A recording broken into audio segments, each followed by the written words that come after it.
Hello, my dear friends. This is Blagomir with you. I am happy to welcome you to my Vedic channel. Today, by your numerous requests that you left in the comments on my various videos, I am recording a large lecture about Atlantis. Yes, the time has come to shed light on. Some might say that this is an ancient myth, that it is fiction. Plato, some might say, indeed the Atlanteans existed. And there was such a thing. Let's say an island called Atlantis. Many will deny everything, saying that none of this happened. You are just making everything up, sitting at your balls, saying you understand nothing and so on. Well, as they say, as many people, as many opinions. In this message, we will delve very clearly into the research of literary sources, historical monuments that have survived, to this day with mentions of Atlantis. And we will examine such fundamental questions related to the Atlantean civilization, their achievements, their influences, even on our modern civilization. So, watch this video until the end. In it, as always, there will be a lot of wisdom, knowledge, and possibly such keys that will allow you to understand yourself even better. And most importantly, the world around us. So we have all heard that there was such a place as Atlantis, a certain legendary island that completely sank underwater in just a day. Who was the first to learn about it? Did Atlantis really exist? What else do we not know about it? And these are the key questions we need to answer in this message. The fact is, the story of Atlantis came to us through the retelling by the Greek philosopher Plato. Oh, that Plato, it was he who initiated, or let's say preserved the mentions of this phenomenon or myth, as many would say. And Plato left information about Atlantis in his two works. The first is Timaeus, the dialogue Timaeus, and another work is Critias. It is believed that these books were written around 360 BC. Thanks to these works, we now people living in the distant future relative to Plato know that Atlantis could indeed have existed, despite the fact that it has already disappeared. And, so to speak, the ends cannot be found. However, for many historians, many modern researchers, this topic remains unsettling, and I accordingly am no exception. As a researcher, this topic also concerns me very much, literally since childhood. Why? Because there are many mysteries in this question, many deep questions indeed. And it's not always possible to find answers to all these questions and all these mysteries. And here's what's important to realize, where it all begins. The fact is that Atlantis itself is not just some myth. Plato mentions that there was an entire island nation, even a whole empire, which was widely known beyond its borders. And being a highly developed and influential state, Atlantis subjugated all the nearby territories.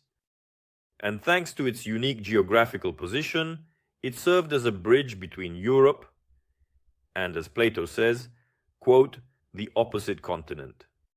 That is apparently, and the other end of this bridge reached North America. But one day, a terrible natural cataclysm occurred, and literally, as I mentioned earlier, within a single day, Atlantis disappeared from the face of the earth, sinking into the depths of the sea. And the ocean in that area became unnavigable for many years due to the severe shallows caused by the island's subsidence.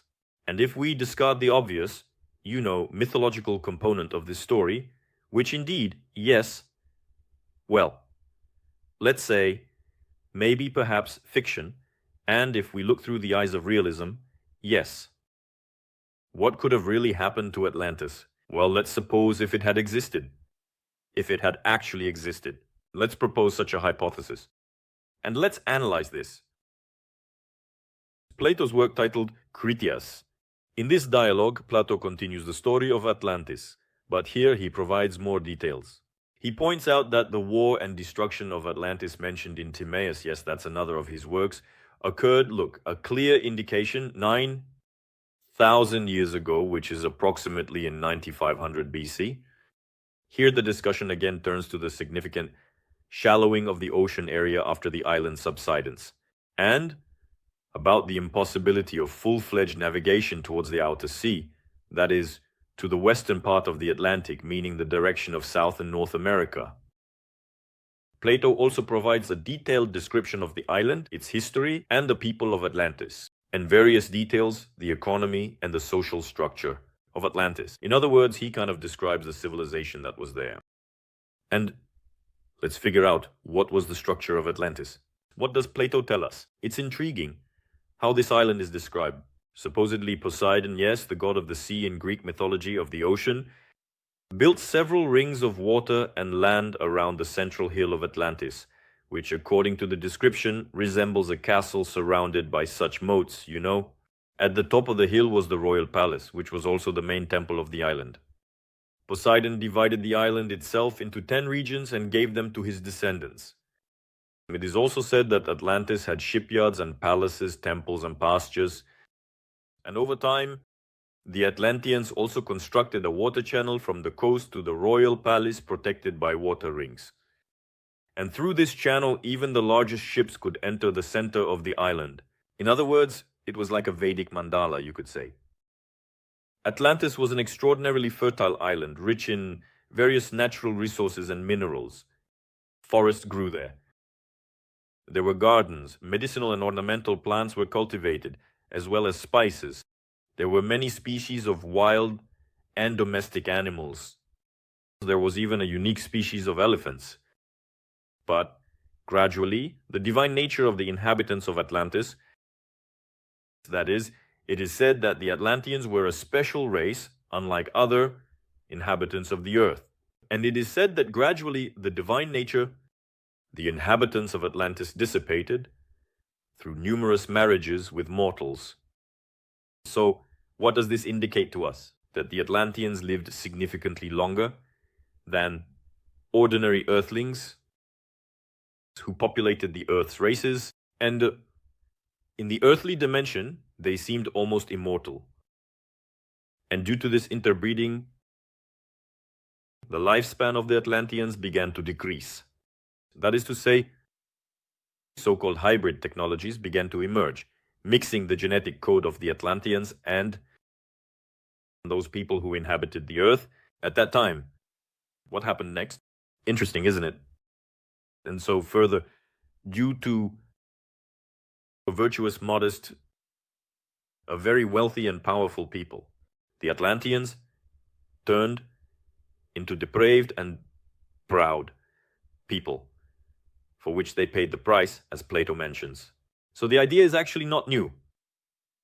And if we analyze the annals of history, we will see that every empire, every civilization has a decline, or rather a rise and a fall. This decline is always associated with a fall of morality. Therefore, all these talks that supposedly we will win, maintain our sovereignty, our strength, with our super weapons. Super. There, I don't know, with poplars, I don't know, with hazelnuts or something else. Well, on one hand, it sounds very patriotic, inspiring, but on the other hand, it has nothing to do with the real state of affairs. Because the dawn of civilization, its decline is always interconnected with the spiritual component. That is, if the people are pure, if the people are pious, if people live in love and goodness, this civilization has a future.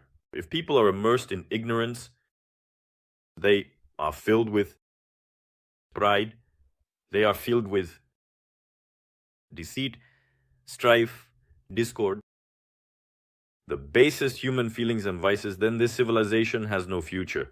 And as an example, please, the Roman Empire and many, many other great empires, civilizations that existed, the Sumerians, Egyptians, and so on. Therefore, the story of Atlantis here is not exactly new. Yes, that is, we see it, we understand. Yes, indeed, God punishes people for, and civilizations for the fact that they begin to greatly become, well, let's say, proud of themselves. Yes, proclaim ideas of exclusivity, including racial, and begin to set themselves apart from the majority, yes, like Adolf Hitler did, tried to do, and so on, saying, we're the coolest guys here, and you all, if not our servants, then slaves. To put it mildly, yes, and what happened? With all of that, you remember. So there you go.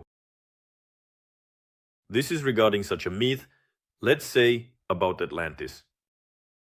Moving on. The next concept is nomos. Noms. So Plato describes the appearance and structure of Atlantis. He refers us to the concept of a nomos state. This is what historians call one of the oldest types of states. Essentially, the center of each nomos was a city that served as a military, political, economic, and cultural hub, and of course a religious center. And the nomos were ruled by kings and their deputies, or as we might say today, governors. And so, nomos states were characteristic of the ancient East, Egypt, and even South America. Over time, these city-states began to compete with each other in political struggles. Then one of them, as you understand, a state or city would rise above the others. And then began the wars of conquest, which in fact is described by Plato. The spread of the Atlantean civilization was halted. Only the brave Greeks, supposedly. And then there occurred the terrible cataclysm that buried this civilization entirely. And so, if we look even further, at this stage, the story of Atlantis seems quite, I would say, convincing. Especially considering that in ancient times there were many states that were submerged due to the fury of nature. Remember the eruption of Vesuvius, which buried the city called Pompeii, yes? So, for example, whom to remember? Let's remember, there was a Greek historian named Strabo.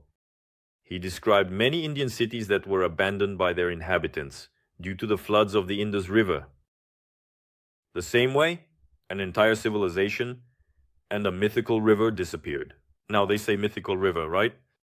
Previously it was a truly existing river, Saraswati, and there, in that place between India and Afghanistan, we now see a desert, the Thar Desert. And before that, there was nothing like that there, which kind of hints to us that perhaps nuclear weapons were used, some kind of super powerful weapon that just left behind scorched earth, sand. And this really does take place. But there were huge cities there. It was the cradle of civilization. Do you understand what I'm getting at? And there is a lot of this on our planet if we start analyzing, using our minds, and looking at the facts, not at what is being fed into our ears.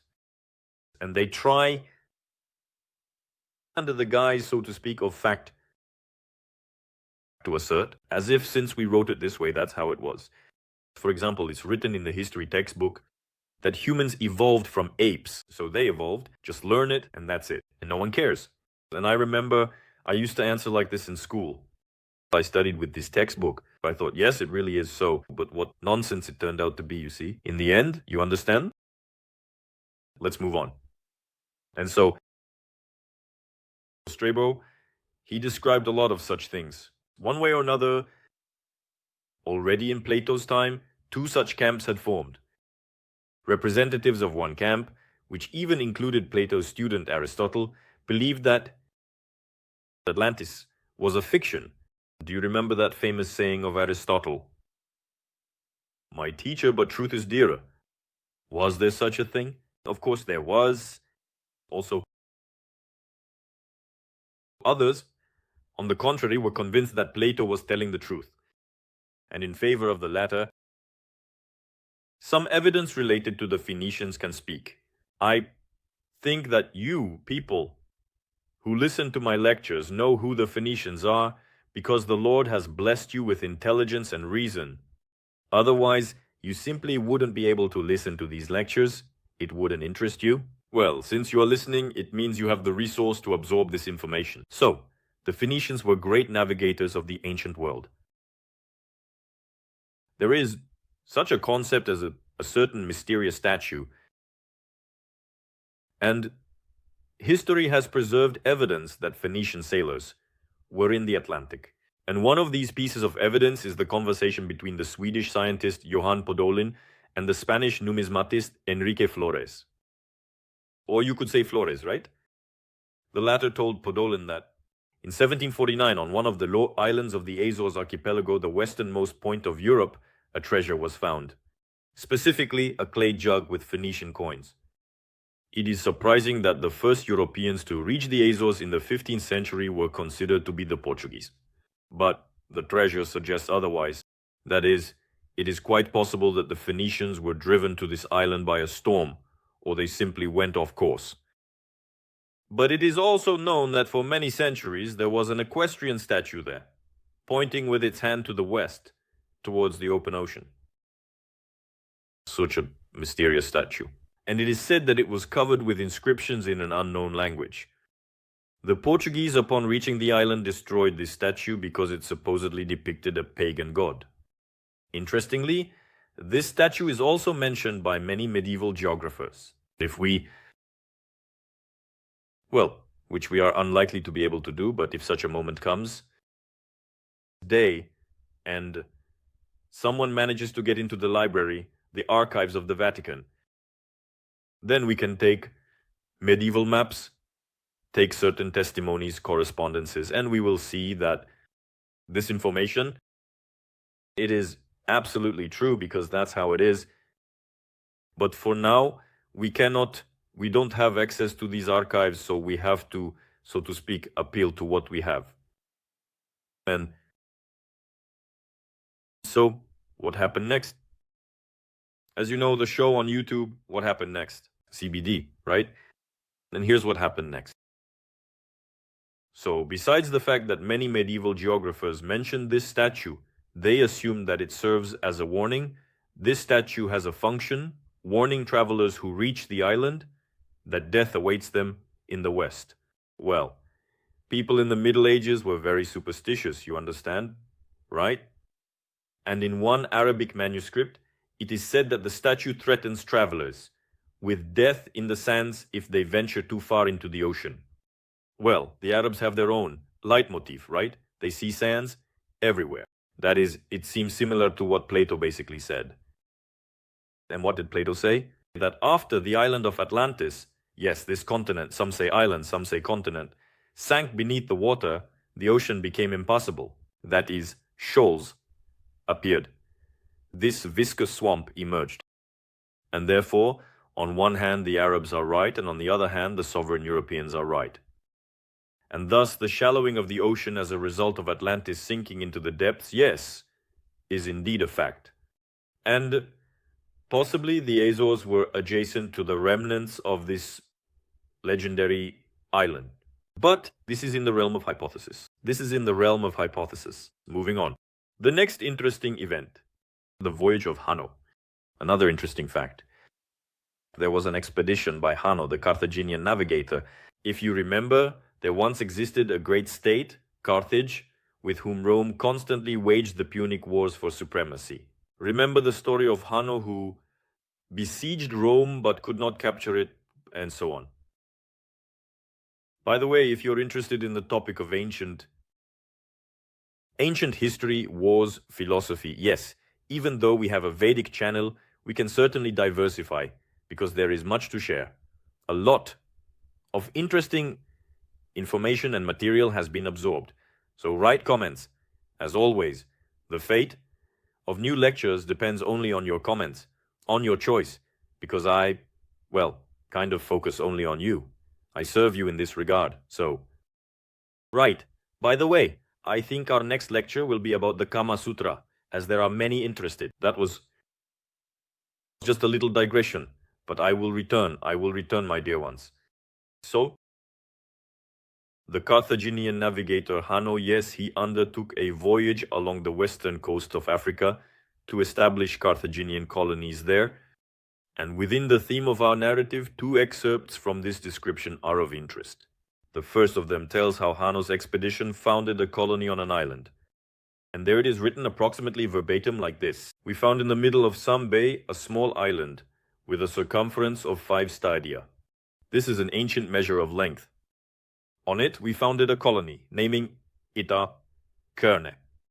We determined from the route taken that it lies in a straight line to Carthage. Indeed, the sea route from Carthage to the Pillars of Hercules was equal to the route from there to Cerne. Interestingly, this island was never found by later researchers. It was searched for near the coast of Western Sahara and in the area where the Senegal River flows into the Atlantic Ocean. But all in vain.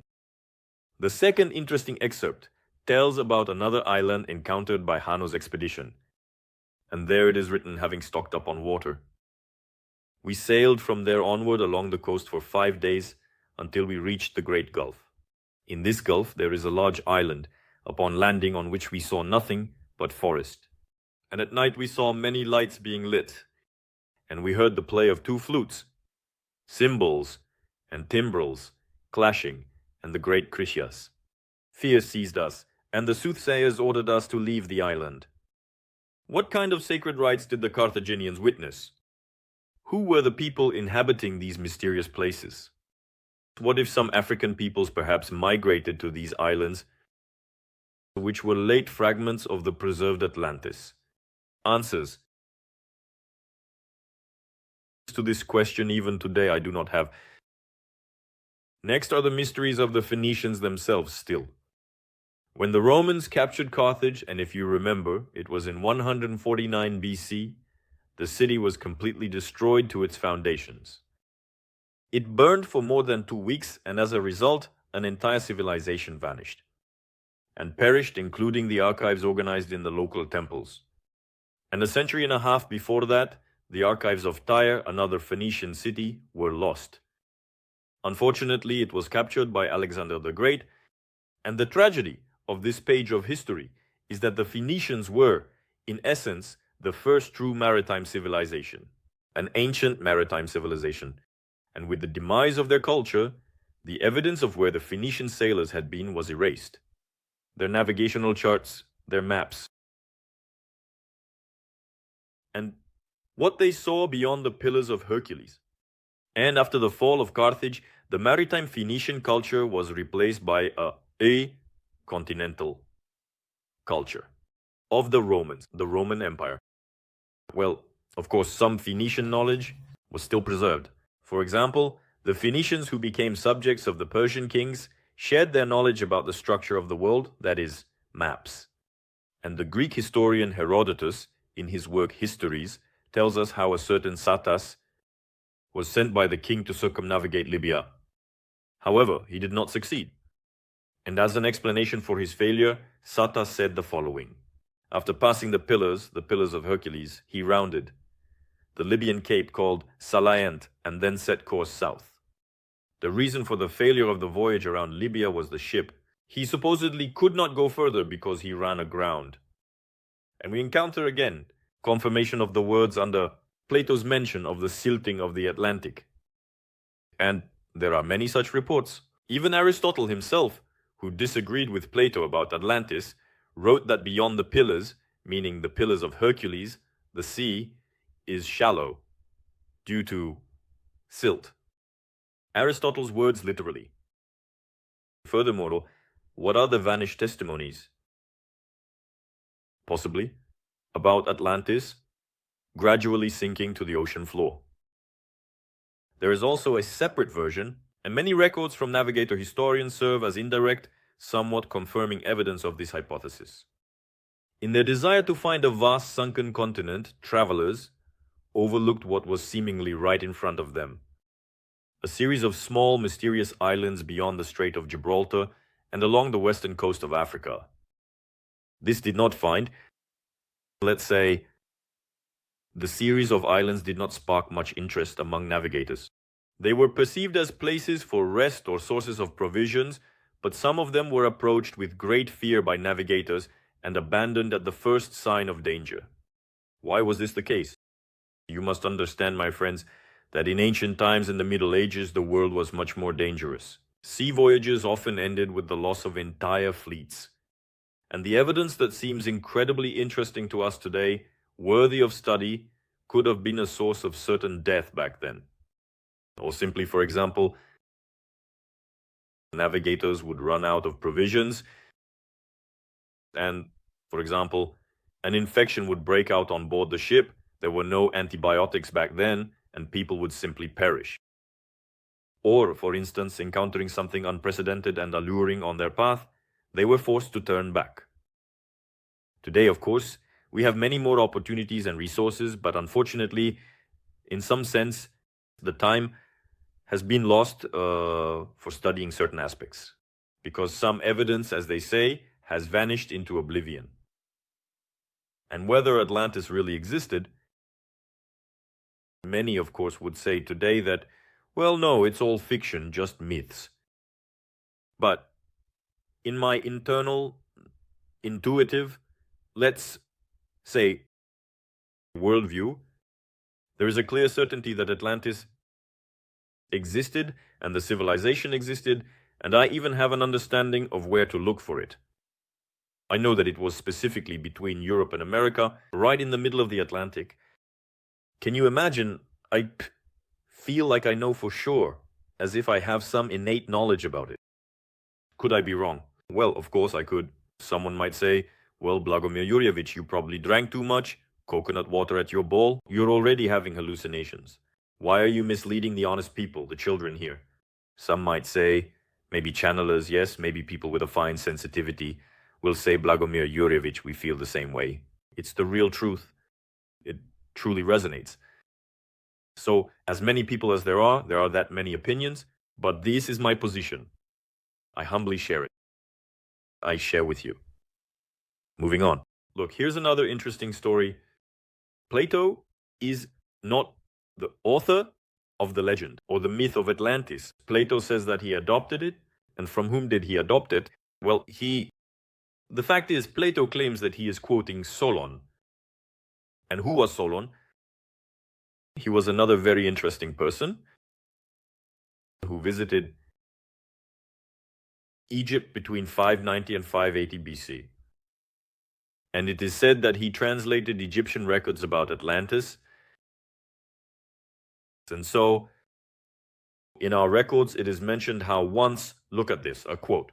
In our records, it is mentioned how once your state stopped a powerful army, which, coming from a distant point in the Atlantic Ocean, boldly advanced to attack all of Europe and Asia. At that time, it was possible to sail across the ocean because in front of the mouth, which you Greeks call, as you say, the Pillars of Hercules or the Heraclean Pillars, there was an island larger than Libya and Asia combined, and travelers of that time could sail from it to other islands. That is, to other continents, perhaps even continents, and from the islands to the entire continent that stretches beyond this real ocean. Everything we see here at the mouth, which we are talking about, is obviously a harbor with a narrow entrance. But there in the distance is the real ocean. And the land surrounding it can rightfully be called a continent, in the full and true sense of the word. That is, here in this passage, it is said that the Atlanteans are not even an island, but a full-fledged continent. And on this continent of the Atlanteans, there existed a confederation of kings or rulers who possessed great and astonishing power, which extended over the entire continent, as well as many other islands and parts of the continent.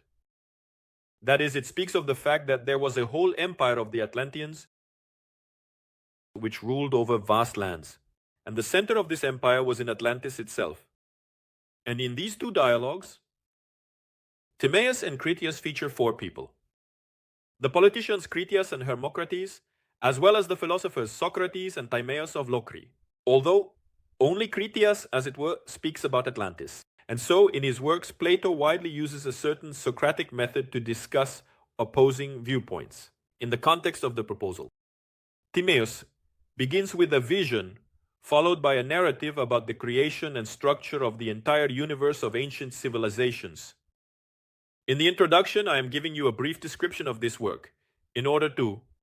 Did you somewhat understand what it's about? If, in the vision, Socrates reflects on the perfect society described in such a work, Plato has another one, which is called the Republic. And he poses the question of whether he and his guests can recall a story that serves as an example of such an idealistic society.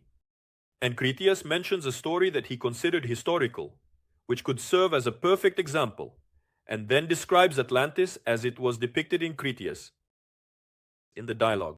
And in his opinion, ancient Athens apparently represents this ideal society, and the Atlanteans are somewhat the antithesis of this ideal society, that is, the adversary of Athens, embodying the complete opposite of those ideal traits, civilizations that are described in the state. Further, according to Critias, the ancient Lindian deities divided the earth so that each deity had its own allotment. And as I already mentioned, Poseidon was bequeathed the island, or continent by right and by desire, the Atlanteans. And this island was larger than ancient Libya and Asia Minor combined. So one could say it was almost like a continent. And it is also described there that later it was submerged due to an earthquake, turning into an impassable muddy shoal, hindering travel to any part of the ocean. That is, ships couldn't even sail there. You understand? What a thing, my dear ones. Moving on. In Plato's metaphorical story, Poseidon fell in love with Cleito, the daughter of Evenor and Leucippe. She bore him 5 pairs of male twins. The eldest of them, Atlas, became the rightful ruler of the entire island and ocean. Atlas is meant here. So this is essentially the myth of the birth of the dynasty, the Atlanteans. And he received as his domain the mountain on which he was born and the surrounding territories. And then it describes what his brothers received. And in the end, a thesis is concluded that they also gained power over many people and vast territories. That is, this statement directly emphasizes the fact that the Atlanteans had divine origins, or if we take Vedic cosmology, they descended from devas, from demigods. Because Poseidon, he is Samudra Dev, the deity of the ocean, he is, yes. For example, Varuna, the lord of waters in some sense, is a demigod. And we know that in the Vedas, stories from the Ramayana and Mahabharata are often mentioned about how demigods left their energies, their seeds, and mortals gave birth to such semi-divine children. Take, for example, the great warrior Arjuna, son of Indra, Karna, the son of the sun, Pater Nakula and Sahadeva, the sons of Ashwini Kumaras Bhima, the son of the wind god Vayu, Yudhishthira, the son of Dharmaraja. Please, all of this exists. Further. According to Critias, a war occurred 9,000 years before his time, between those who lived beyond the Pillars of Hercules and in the Strait of Gibraltar, and those who lived within them. And the Atlanteans conquered part of Libya within the Pillars of Hercules up to Egypt, and the European continent up to the Tyrrhenian Sea, and enslaved its inhabitants. And furthermore, the Athenians led the alliance resisting the Atlantean Empire. And when the alliance fell apart, they single-handedly defeated the Atlantean Empire, liberating the occupied lands. Here's the thing. Moving on. There was a certain Ganon of Lesbos, logographer Ganon of Lesbos. He also wrote an interesting work. He mentions the Atlanteans, of which only a few fragments have survived. And Galen's work apparently was a genealogical study about the daughters of the Atlanteans. But some authors have suggested the possible connection with Plato's island, that is, with Atlantis. And some scholars note that when Plato writes about the genealogy of the kings of Atlantis in the same style as Ganon, which indicates a similarity between the fragment of Galen's work and the description in Critias. And so, the scholar Calden suggests that Plato might have borrowed the name from Ganon, who possibly based it on an earlier work about Atlantis. Because the consequence of such a great catastrophe, such a mighty civilization, you understand that they not only were with Solon, not only could Plato hear about it, That is, there were surely other leading figures, and in general the entire ancient world kind of knew about it. But the question is, in which literary sources was it recorded, and what has reached us? Because I have already emphasized that many sources were simply destroyed, hidden, destroyed, and so on. And there are reasons for this. A little later in the lecture, I will touch on the topic of achievements, the Atlanteans. That is, it was a highly developed civilization. These were not just people with swords, spears, and shields. They were very serious, let's say conquerors, possessing colossal technologies, our technologies. Now it's child's play, sticks and stones compared to what they had. Further, and some scholars, specifically Krantor, he adds that these assumptions are confirmed by Egyptian prophets who claim that the details described by Plato are written on columns and in Egypt, in temples that have survived to this day. That is to say, attempts were made to preserve the archives by creating what is called, sacredness, sacred writing, or chronicles, if we use the language of our ancestors, inside the temples. And the temples themselves, they were made in such monumental tombs so that not be subjected to earthquakes, various natural disasters, so that these records would reach descendants guaranteed. Furthermore, what is also very interesting, there was a Procl Diadokh, and he composed an extensive commentary on the dialogue to Timaeus. And Pierre Vidal-Naquet noted that in Proclus's work there is simultaneously an interpretation of the myth of Atlantis and his own hermeneutics.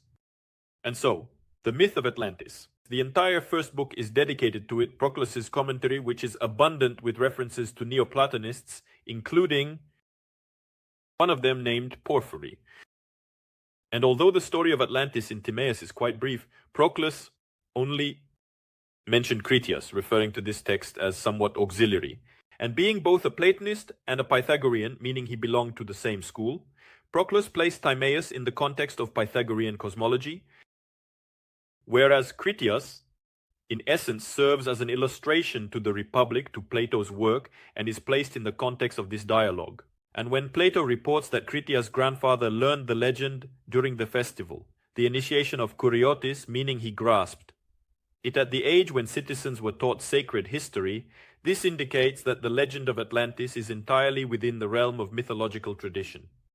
And Proclus emphasizes that the instructiveness of the legend of Atlantis is important, because it figuratively conveys the history of the cosmos, similar to how myths convey events through symbols. That is to say, well, as if, Proclus unequivocally characterizes the story of Atlantis as a didactic myth, in which Plato, while remaining within the realm of mythological, well-known events and characters, conveyed his own views, translating them into a philosophical context. And analyzing Plato's story, Proclus begins the account of the Egyptian priest about the catastrophes that preceded the fall of Atlantis, and failed. Trusts the tradition and believes in the reality of global catastrophes. However, like Timaeus being a Pythagorean, Proclus asserts that the catastrophe signifies the beginning of a new world period in which history must undergo a new cycle of formation, decline, and demise. That is, cyclicality exists. And what is mentioned in the Vedas, what Krishna speaks of in the Bhagavad Gita, it's all as if cyclically, both I and you, yes, Krishna says, and I and you, these kings, these wars, all of it. We have incarnated a huge number of times in the past, are incarnating now, and will incarnate in the future, Arjuna. So, stop whining here, pick up your bow and fight, don't be so sad. All of this is the design of power, the design of the Almighty. Yes, so, fulfill your duty and don't grieve here. It's the same here, just like Proclus, as if he comes to this in his commentaries.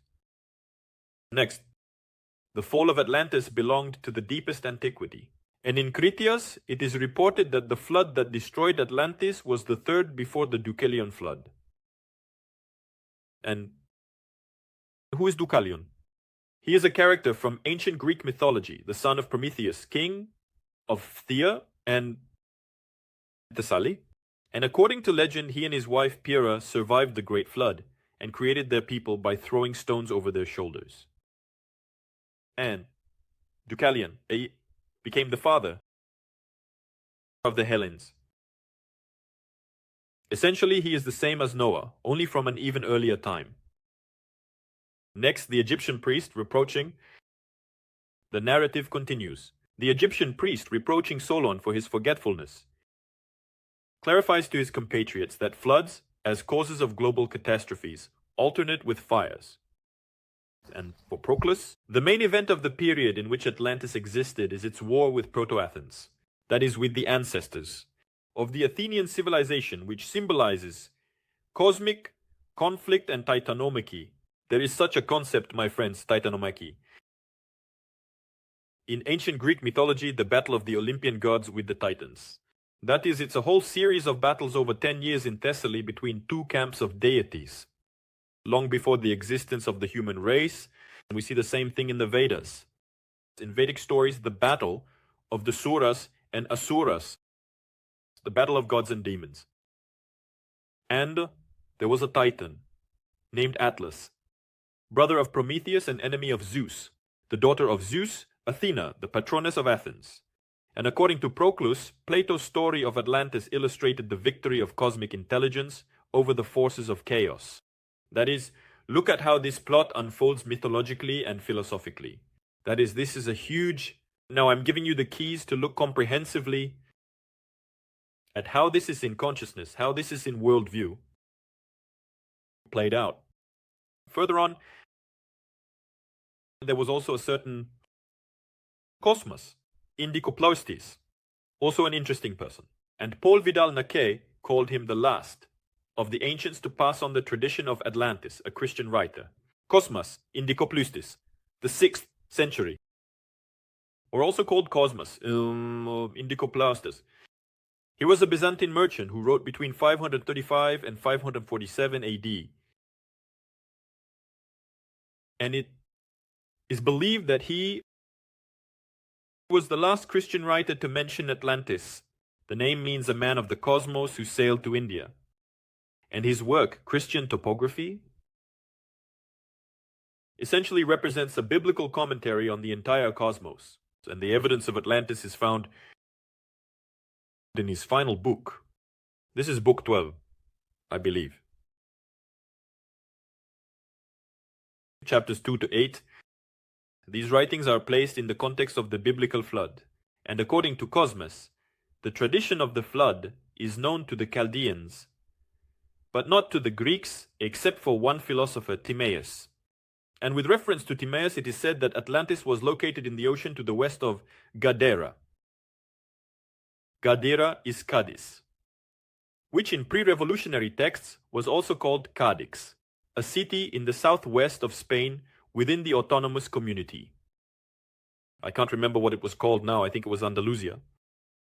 And then from there came 10 kings from the otherworldly land, conquering Europe and Asia, but they were defeated by the Athenians. So, the plot is repeated again. Then the island was engulfed by waters by the will of God and Cosmas. He also refers to Plato, Aristotle, and Proclus's commentary, concluding that Timaeus altered the Logos. Moses switched the east and the west, and the 10 kings of Atlantis are interpreted as the 10 tribes of Israel. An interesting conclusion indeed. Kozma Indikoplov spoke with respect about the Chaldean and Egyptian historians, stating that the Greeks appeared later and learned to write late. And the absence of biblical history events in Greek writings is explained by the fact that, living far from Judea and Egypt, the Greeks kind of didn't notice these events because they neither participated in them nor saw or heard them. That's why they didn't believe in the divine scripture. Only the apostles, having performed miracles, made the Greeks believe. But it was a small faith. Therefore, it is fair that an Egyptian named Solomon said to Plato, "Greeks, always children, a Greek will never become an old man." and you have no doctrine whitened with the grey of time. Here, please, is an interesting quote. It is evident here that Cosmas confused the priest and Solomon with Solon and Plato. That is, well, there is some confusion in the concepts in the names. And this distortion is also present in Eusebius of Caesarea. He was also a Greek church historian, theologian, and father of church history, and a friend, by the way, of Emperor Constantine. And he has such a work, a chronicle, and a second work, Preparation for the Gospel. He also made such a mistake there.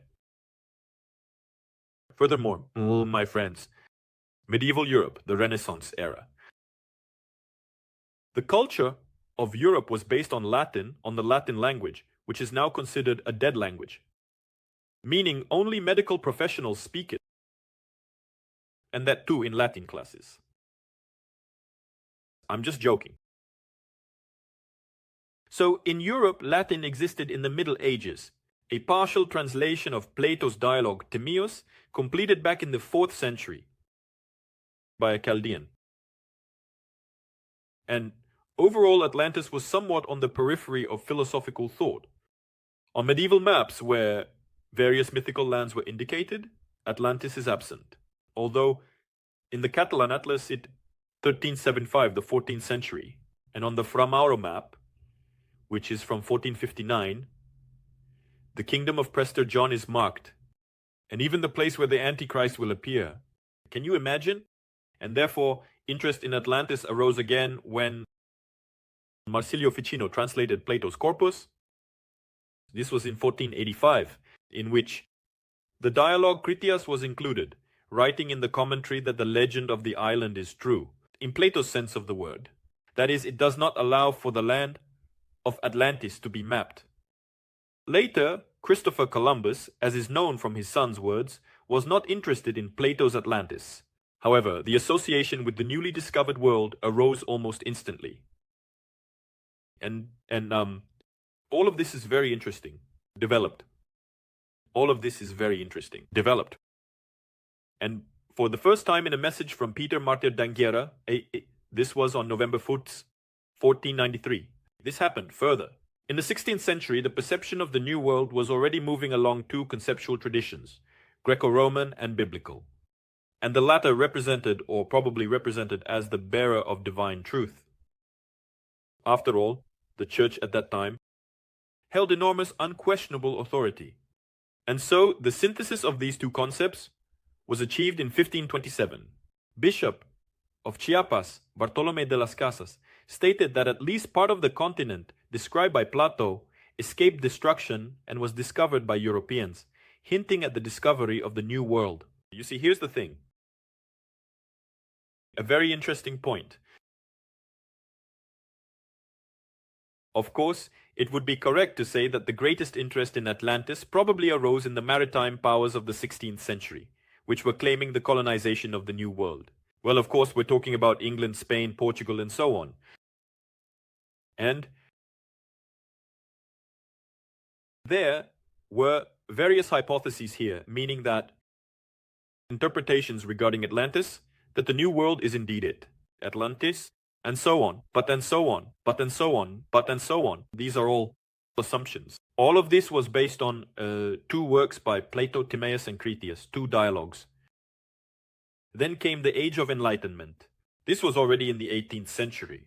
And in the 18th century, the story of Atlantis was considered perhaps only in the context of studying the religious history of humanity. And so, if my memory serves me right, in 1680, Bishop Pierre Daniel Huet published a treatise Demonstratio Evangelica, in which he attempted to show the unity of sacred tradition, including the idea that ancient mythology was a distortion of divine revelation. And he mentioned Atlantis, using roughly the same argumentation as Francisco de Gomara, naming the Mexicans as the heirs of the Atlanteans. And as noted by one of the historians, the interpretation of the myth of Atlantis finally ceased to be a subject of historiography or high criticism, remaining entirely in the realm of gnosis. And what is gnosis? That is, it is the highest esoteric, essentially overt mystical knowledge.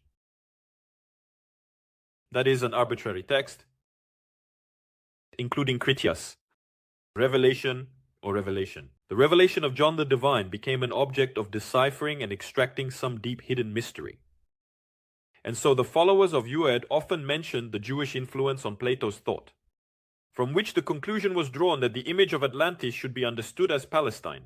Well, you see, as many people, as many manipulations, opinions, and so on. And, of course, now speculations continue. Various studies continue. But let's move on to the most interesting part. Yes, what were the actual achievements of the Atlanteans?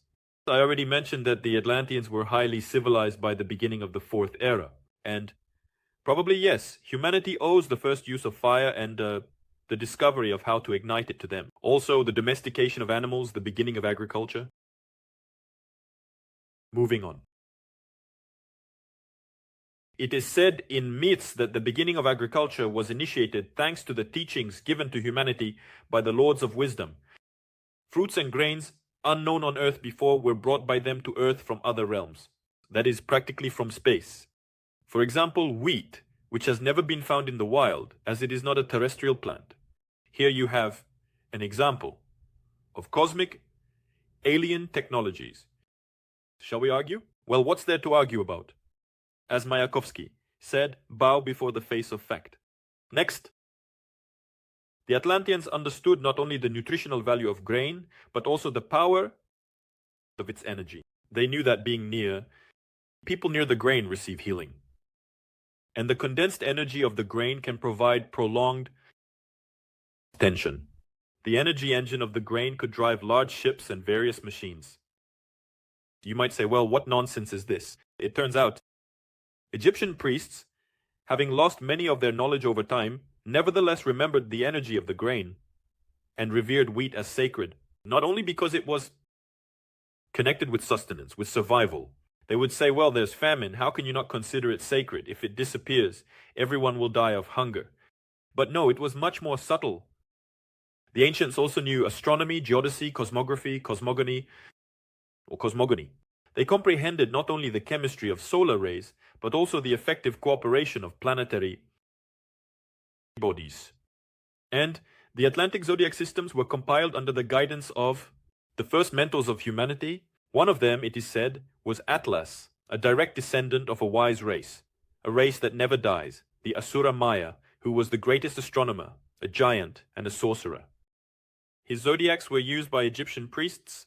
The chronology and calculations of the dedicated Brahmins are based on his works. Further, the scientists of Atlantis discovered the law of the actions of universal forces, the so-called forces of the night side of life, or negative influences of the earthly spheres, which were widely used for their own needs and for destructive purposes. What does this indicate? It's very simple. How far our quantum physics has come recently. Antimatter, dark matter, anti-electron, anti-proton, antimatter. That is, it means if there is a sun, then there is an anti-sun. If there is, let's say, Ivan Ivanovich, then in another pole, in another continuum of the universe, there is anti-Ivan of Ivan Ivanovich. That is a complete opposite. Energy, anti-energy. And here's where it gets interesting. What is this knowledge? It opens access to unlimited reserves, to energy reserves, and the control of not only energy but also matter, because one is connected to the other. By the way, Tesla talked about this. Everything is energy, but we are kept like fools, kept in complete ignorance. And they try to pump us with this silly ideology that energy is only generated from burning oil. Electricity is only possible, so you need to buy gas. You need oil. You have to pay for electricity. All of this. Yes, and solar panels, supposedly. And, well, recently hydrogen, yes, supposedly you can extract energy from hydrogen. But this is all the Stone Age, you see, compared to the science of the ancients, the same Atlanteans. We are all in the Stone Age now. That is, we have no technologies if you compare we are in the Stone Age. But they try to keep us restrained so that we remain in such a stupor. For what purpose?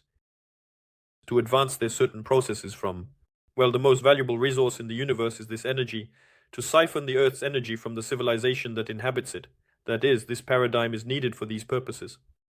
But if we are moving towards the light of divine consciousness, if we are waking up now, becoming aware, we already understand that, well, guys, okay, we were dumb and foolish before. We drank vodka, ate that meat, rotten to the core. We kind of went along with it. Because, well, our mind was asleep. We kind of believed you. Kind of thought you were right, but often you see we've become wiser. We are starting to wake up, starting to understand how everything is arranged, and we are cleansing ourselves, vibrations are rising, and we already understand that this is nonsense. So, this information that was pushed on us doesn't correspond to reality at all. Already, our intuition is telling us, not those scientific articles that no one has read for a long time. It's boring, just nonsense. And already intuition starts knocking in the heart that this is a lie and this is the truth. That is, we are beginning to distinguish internally. Discernment is already being born through spiritual practice, through diets, and so on. It's not like we're saying, Hugh, have you read from such and such academician this or that work? No one has read any of that crap. It's just that the heart inside says that this is a lie, deceit. Understand? No, well, that's unscientific. Exactly. And so who falls for all this? People of the system. Those who depend on the system. Those who depend on someone else's will. Yes, for example, a school teacher. She understands that if she says something of that sort, something esoteric, yes, God forbid, she might be fired immediately, and they'll say, what kind of nonsense are you spouting here? That's why one has to stay silent, has to comply, and so on. But people who have already independently moved towards their own realization, who do not depend on any systems, well, you can't really say they don't depend on systems. We all, in a way, walk under God, yes, but I mean, not have financial stability, independence. That is, they can afford to say what they think and not depend on someone else's opinion. Let's put it that way. Yes, people understand that, well, there's a lot of deceit, a lot of lies. Yes, and they are starting not to fall for it anymore. So, what is all this leading to? What about the Atlanteans? They also knew the secrets of metals, their connection to certain planets. The manifestations of these energies in the subtle world, and each metal had, well, yes, an understanding. The Atlanteans have their own color in the subtle world. It can be determined by both smell and color radiation, and the harmonious combination of different colors was an indicator of the correctness of the alloy, the metallic alloy, stability, connection, and so on. Furthermore, various mechanisms and automatic devices were widely used in Atlantis. That is, the Atlanteans freely used the method of transmitting sound and images over a distance, and could receive and send messages to other parts of the planet, other countries, continents. At that time, there was also remote photography, meaning reading texts through walls even at a distance.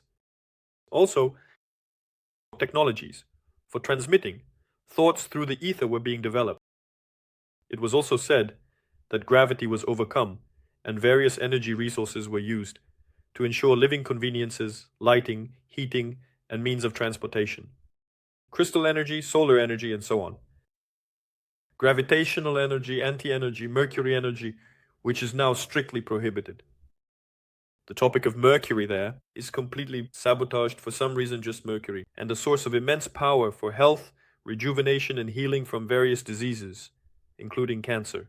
Yes, this is still according to the Vedas. There is such a topic about the parade of mercury alloys.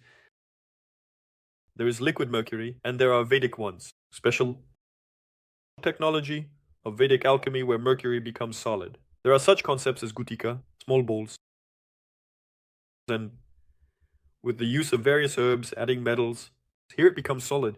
For example, here mixed with herbs, with diamonds. This is an incredible power. Further balls, gutikas with gold, silver. And there is such a concept as rasa, a certain energy in the body. And when a yogi practicing means he uses these alchemical, products. He uses in his practice, he places these balls, gutikas, under the tongue. During meditation, the energies in the body start to work differently and a certain state of consciousness is achieved. And chemistry in general, the life processes in the body begin to circulate differently. That is, everyone knew this. In the Vedas, all this is there. There are certain shastras where this is described. Now, a group of like-minded people, I know these people, they let's say by God's grace, are reviving it. And various Ayurvedic recipes and various uses. Well, let's say the energy of crystals, various generators, psi energy. Well, in general, this is a separate important topic. Right now, work is being conducted in certain laboratories on all these products. Moving on. It is also said that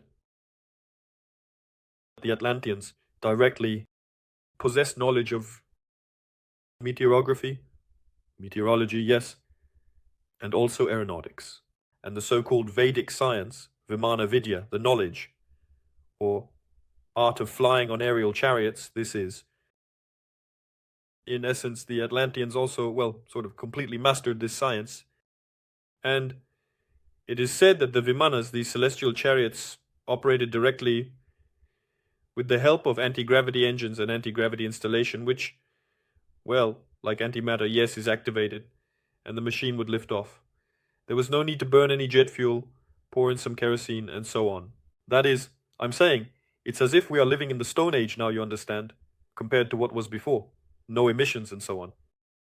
Next, it is said that the Atlanteans knew how to collect and store energy obtained from large crystals, which condensed in huge volumes, sunlight. In essence, you could say that a solar panel is not the same thing. Yes, it's not the same because a solar panel has a very small capacity compared to these crystals. This energy was used for control. You see, yes, the difference. That is, this energy which is concentrated in the crystals, the Atlanteans. It was collected and used to control the movements of sea, air, and underwater vessels, as well as in everyday life for television, or for holography, image transmission, and sound recording. Yes, that is, before sound. Can solar panel energy be used now, like a ship there, yes? To control a ship, that is, to give it energy for movement or for a submarine. But you twirl your finger, and at the temple it will show the benevolence of a personal show. You're talking nonsense. Yes, no, of course not, and it would be some small little ship. Yes, there. It would have a tiny little screw. Then maybe possibly, but that's the difference, you see? That is, these were special crystals that concentrated a huge amount of energy. Further, the ship of Atlantis. It is said that movements were driven by beams concentrated into narrow bundles, descending with a fiery stone. This is, well, you know, like natives trying to explain the weapons of the gods or the inventions of the gods. Yes, that is some kind of, well, fiery stone, narrow beams of light.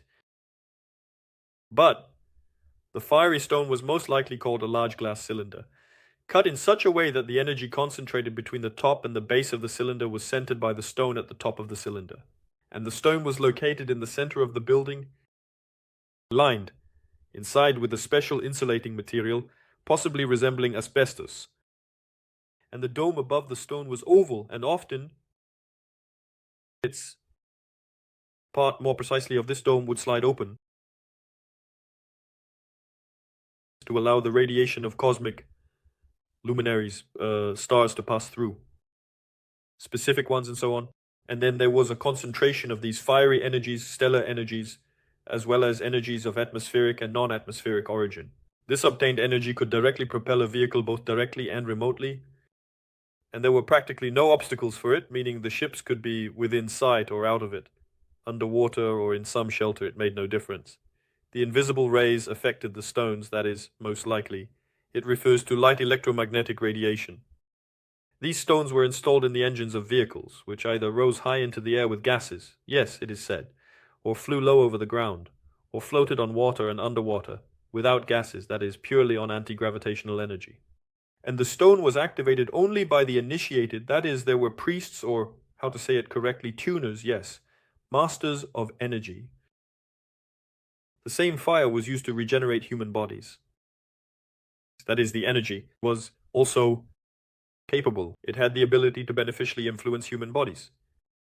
At the same time, the rays from the stone burned out the harmful effects of destructive forces on the body, some low vibration entities, inclusions, and so on. As a result of the irradiation, the physical body rejuvenated and its lifespan increased.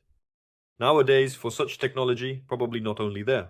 People would sell everything, even their own mother, to regain their youth and live long. Therefore, Grecia, the Atlanteans were practically immortal. To some extent, I don't know, share your comments. It's good that such technology has faded into oblivion, or would it still have been beneficial?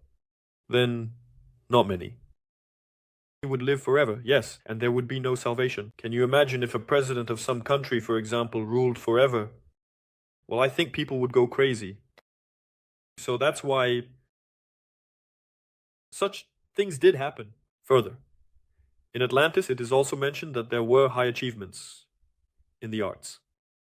Artists held an honorable social position. The musicians of Atlantis could reproduce almost all the sounds of nature using instruments. Visual arts were developing and improving, which in particular were applied in the decorative and applied arts. Buildings and temples were beautifully adorned with gemstones and precious stones. Moving on. The Atlanteans were versed in sacred geometry, or the golden ratio. That is, all their elements of architecture were executed in accordance with divine proportions, in other words, divine architecture. And this is evidenced by many that have survived to our days. Temples, pyramids, cave sanctuaries, cromlechs, tombstones, thrones, and so on. Most of the pyramids known today are considered, according to some researchers, to be the direct works of the Atlanteans who survived after the submersion of Atlantis. Next, what religion did the Atlanteans have? Also an interesting question. And the third semi-spiritual race, the Lemurians, was probably the last bearer of divine and innate wisdom. At that time, the esoteric teachings were common heritage, and magic meant the great science of wisdom. And so, at the dawn of their consciousness, people did not have beliefs that could probably be called religion, because the sons of wisdom animated part of this race with the divine spark of spiritual higher mind. That is, there was none of that, like, whether I believe in God or not. It was inner knowledge based on inner illumination, an inner living experience, but a connection with divine wisdom, with the divine flow, which, well, was not really present there. There was no need to hold anything in the mind, as it was already there from within. It all struck like a key, and the first feeling of the inspired people was a sense of unity with its spiritual creators, and they became. But it is said that the first conscious beings who created the semi-divine man, who stood on earth with the seed of future adepts, that is essentially, this statement refers us to the idea of the creation of a certain hybrid, a certain clone, a certain prototype of a human created by highly developed civilizations, such as a form of life for settlement or for living on earth. And every person, being endowed with divine powers, feeling their inner God, realize that by nature they are a God-man, although also an animal in their physical self. All our ancestors spoke about this. The great ones, the Slavs. Our script, the sacred Russian alphabet, speaks of this. The Slavic alphabet, probably the correct way to say it, yes. The sorcerers and the initiated speak of this.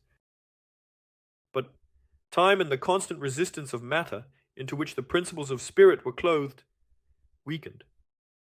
In people, the memory of their spiritual existence from which they came originated and extinguished the spark of spirituality and divinity. Therefore, it is said that this is what Kali Yuga is, events who do not remember their kinship. That is, we have forgotten who we are, we have forgotten our true nature, which is why we find ourselves in such a predicament and suffer, and so on and so forth. Therefore, the struggle between the divine and material nature in a person began from the moment their mind was enlightened. Those who conquered the lower principles by subduing their flesh joined the sons of light. What does this mean? Those who subdued their animal, reptilian beginnings, reptilian brain, influence of consciousness or susceptibility to the influence of consciousness by the five senses, the main sinful tendencies. Those who subdued them joined the sons of light. And those who fell victim to their lower animal instincts or nature became slaves to matter, and the sons of light and reason became sons of darkness, and the seed of future generations of Atlanteans. Thus began the degradation. Do you understand what this means? That is, the Atlanteans are the first offspring, again, according to one version, of the semi-divine human after the separation of the sexes. They began to worship the god of matter, and it started with the cult of the human and ended with the cult of its respective sexes. At the same time, a sexual religion was founded and on astronomical phenomena, but the secrets of heaven and earth, revealed by the third race's celestial teachers, later degenerated into some form of witchcraft, and subsequently into esoteric religions, idolatry, full of superstition, and into a certain cult of man or hero.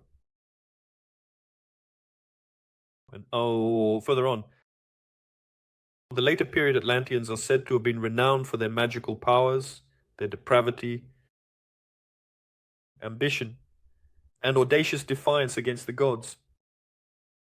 And the sixth sub-race of the Atlanteans used magical spells even against the sun, and eventually cursed it altogether. That is, Plato hints at this, suggesting that they became victims of their own downfall, their own pride. And so we see that the puzzle comes together. And only a handful of the first people, in whom the spark of divine wisdom burned brightly, remained, as the chosen guardians of the secrets revealed to man or people by divine teachers. And so a group of Atlanteans, sometimes referred to as the bright sons of demigods, these are earthly demigods, many of whom incarnated in certain groups of the human race, especially in the ruling dynasties of early ages. And among the divine people were kings, rulers, as well as servants of science and religion of the fourth and fifth root race. Therefore, when we talk about a certain mythical land, Shambhala, and there, in monasteries, in caves, Atlanteans still sit in meditation, the true keepers of great knowledge, waiting for the opportune moment. They remain in samadhi, in a state of deepest meditation. And they are waiting for the right time to awaken and impart great knowledge to people when the time comes. And this is not entirely nonsense. This is truly a great plan. That exists. It is also said that the Atlanteans use psychic energy during various rituals. But this is not news. The same is done even now, in both Islam and in Orthodoxy. All of this is done, everything is gathered. This is psychic energy. Then icons start to weep myrrh and so on and so forth. This has always been the case. Some of these rituals, by the way, were preserved by the Druids. And by the way, if you're interested in a lecture on the topic of Druids and their secrets, systems, knowledge, write comments. This is a completely separate and large topic. For example, the chief priest would walk against the sun, while the other participants of the ritual would circle with the sun, clockwise. This symbolizes the small and great knowledge. That is, small knowledge is captivated by ordinary energies, but great knowledge, standing before the flow of cosmic forces, generates new energies from chaos. And these were not abstract symbols, but the basis of a kind of real action. For centers rotating against the sun give a special fiery energy. And thus, the teaching about teraphim or enchanted objects also comes from the times of Atlantis. Besides, by the way, if you're interested, the teaching about teraphim, write that too. Comments. This is a separate topic for research and initiation. Moreover, the Sons of Light, in order to master universal forces, also practice concentration of thoughts. That is, what does this mean? They practice meditation. We are doing the same thing now, returning to the traditions of meditation. Why do all this? In order to concentrate one's power, one controls their attention and therefore controls their psychic energy. If, objectively, in the universe, the greatest value is not a work record, not a pension, but energy, it means that if I control my energy, if I know how to manage it, accumulate it, concentrate it, and generally how to possess it, then I am a complete creator, the master of my life. I am independent, not just some cog in the system, but I can create my own systems, my own worlds, like a creator, and be a demiurge, essentially, if I have energy. That's why this is done. But since people remain in ignorance, they have no idea what energy is, how to manage it, what meditation is for. What does benevolence mean? What the heck is meditation? It's all boring. Let's do something else. What's there? Watch the news, sip some vodka. Let's go on Instagram, TikTok. That's more fun. What's there? What are you talking about? What meditation? Sit at your own bowl and eat your own bananas. Do you understand? What a thing. But people who possess a magical consciousness, who possess the nature of light, you understand me, you hear me. Through this irony, I am trying to convey seeds of wisdom. That is to say, These are very large, serious energies and very powerful knowledge. And so group meditation as a practice, joint prayer, concentration of thoughts, they facilitated the acquisition of esoteric knowledge, achieving mutual understanding among group members. This was also known and practiced in Atlantis. I am telling you the same thing. I create mystical meditations for you. The meditation, Peace in Ukraine. What do you think? I have absolutely nothing to do. I have nothing to do. And I think to myself, what should I come up with? I specifically create a mystery. Tuning into higher powers, I ask for their blessing and give this to you. That is this key that opens, reprograms consciousness, and accelerates the development of the peace scenario. Specifically in Ukraine, on the specific territory of peace between Russia and Ukraine, understand what the matter is. That is, this is a specific tool, a specific key, not a trifle. And if millions of people listen to this meditation, accordingly, the likelihood that this myth, this scenario will be realized in life will be what? Very high. Do you understand what the matter is? Accordingly, if we as a group tune into general well-being, abundance, healing, health, and we have conducted a huge number of studies in our laboratory on how people heal. This was also, by the way, at the Greatness of Ancestors Marathon in Pitru Paksha. When we have more than 100 people in the field, we practice the practice of bows, humility, meditation, prayers. And people were healing in the group field of the marathon. You see, a woman who says, Blagomirovich, are you kidding? It's not just about bows. I can't sleep without pills at all because my body hurts. I say, my dear, just throw it away. Just do what I say. Try as much as you can, however you can. Just do as much as you can. No one is judging you here. No one is standing with a gun. She trusted, said, okay, fine. I'll start. In the end, at the marathon's conclusion, she says, I don't know what energies are here, what gods you invited, but for the first time, she has such a terrible illness. She has pain all over her body. And she says, for the first time now at the end of the marathon, I sleep without these painkillers. I don't take painkillers. I thought I would die. I couldn't sleep without them. I sleep, nothing hurts. And moreover, I started doing bows. I already do 30 bows in rubbing. Do you understand what a thing this is? It all works. Therefore, when we gather in large groups, when we practice serious and correct things, when we direct our intention towards the well-being of all living beings, towards establishing peace on Earth, for the benefit of human civilization, the planet Earth, we heal, improve, and illuminate energies. That is, we transform, we, as it were, express our will, you see, to the higher powers. And the higher powers, they wait because we have freedom of will and choice. Not because such terrible things happen on Earth because the higher powers are interested in it. No, because we choose it. It's our will, our choice. If we start choosing differently, accordingly, the scenario changes immediately. Do you understand what I mean? On whom does it depend?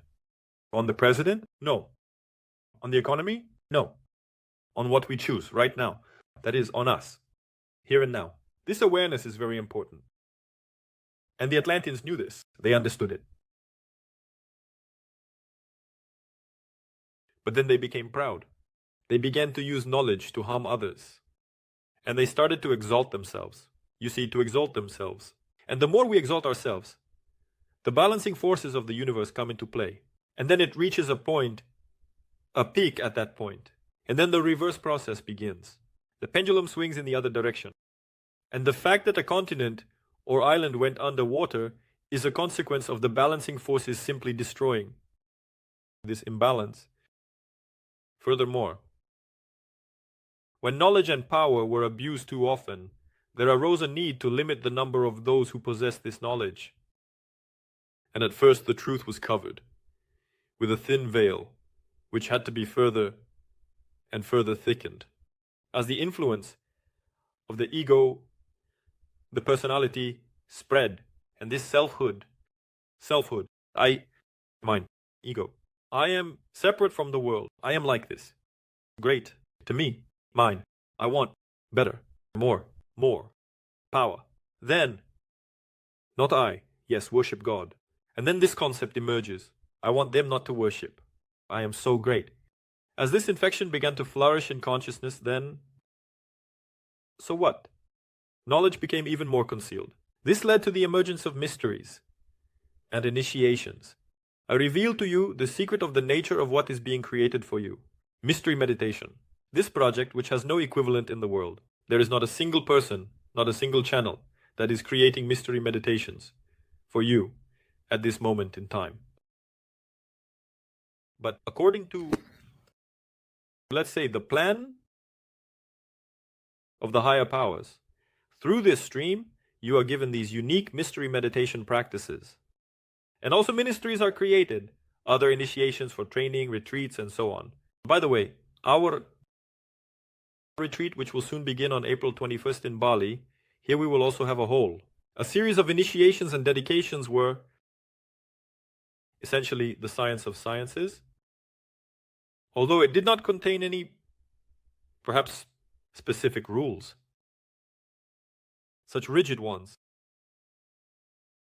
But it led to significant changes in consciousness. And if we look at how it was in ancient times, externally, it might have been something like a school where various sciences, arts, ethics, and legislation were taught. The cult of the true, real nature of cosmic phenomena, practical proof of which was given only during initiation. This was already a result of degradation when consciousness began.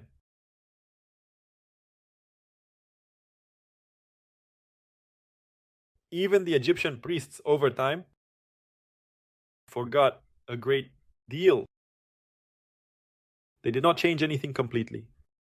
And the loss of most of the original teachings was precisely the result of the sudden deaths of some great hierophants, that is, initiates, who left the world without having the chance to pass on all the secrets to their successors, and mainly not because they didn't want to pass it on, but because they didn't see worthy heirs to this knowledge. You see, what a thing. Let's remember Bodhidharma. There was such a great Buddhist saint, a Zen Buddhism master, Bodhidharma. My respects to him, humbly and with respect. How many years did he sit? More than 9 years in meditation in a cave. And he waited for at least one worthy student. He sat facing the wall and said he would sit for as long as it takes until at least one worthy student appears. And there, hundreds of thousands passed by every day. I am worthy, I am, but Bodhidharma did not turn until one person came and said, "Great teacher, I am ready to become your student." Silence. Teacher, turn around. He does not turn. Then he says, "I will cut off my finger right now, as a sign that I am ready to make a sacrifice to truly become your student." Bodhidharma sits silently. He takes out a knife and cuts off his finger. This piece of flesh, the piece of finger, falls onto the stone floor. Blood flows. Bodhidharma sits silently. As he sat in samadhi for 9 years, he sits. Nothing turns, nothing happens. The student is in pain. And then he says, "Fine. If you are like this, then I will take my own life right now. Right here in this place. For the sake of understanding your teaching, I am ready to part with my life, to sacrifice my life. That is, everything I have, even my life, I am ready to give." And he was really filled with determination and had already raised the knife to stab himself.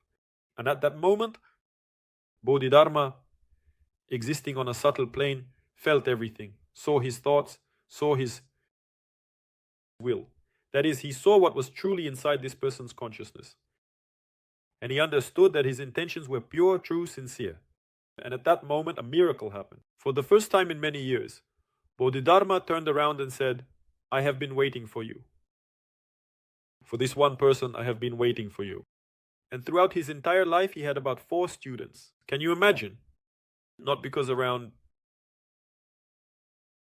there were no willing participants, but because there were none worthy enough to nurture and preserve this great wisdom, these great teachings. Because in order to pass on this knowledge, a person must possess certain qualities. The teacher sees what qualities a student must have to pass on this wisdom, these teachings. The consciousness must be filled with divine qualities, virtues, And this ego, this selfhood, must be either minimal or completely absent. Because only then can a person use this knowledge for good and not harm the world with this knowledge, and above all, not harm themselves. Do you understand what I mean? Because when there is such powerful knowledge, a person can fall into pride. They might direct it for their own beloved self. Such power arises, and that's it. They lose their mind. And seemingly good knowledge, but in the hands of such a demonic consciousness, it becomes harmful to the person themselves and to those around them. Therefore, much knowledge in this way remained unshed, because there was no one to pass it on to. And so the wisdom that was nevertheless passed on by divine beings, adepts of the early fourth race, remained in all its original purity within the Brotherhood, in the school located on the island in the inner sea. It is said so. That is, adepts or wise people of the third, fourth, and fifth races dwelled in underground dwellings beneath the pyramid or under structures similar to it. And so the inner sea stretched, look how interesting, through Central Asia to the north, from the Himalayan range and its western ends. It was called the Sea of Knowledge or Learning. It existed from the times of Lemuria until the last great glacial period, when a local cataclysm carried the waters to the south and west. Further, the initiates of the right path received instructions from the sons of God, Sitano Island, which in its unparalleled beauty had no rivals in the entire world, and there was no sea connection with the beautiful island. Communication was only possible through underground passages that extended in all directions and were known only to the initiates. Furthermore, until the first destructions in Atlantis, many people maintained communication with the mentors through verbal interaction using the white stone, which was possessed by the priestesses keepers of the stone.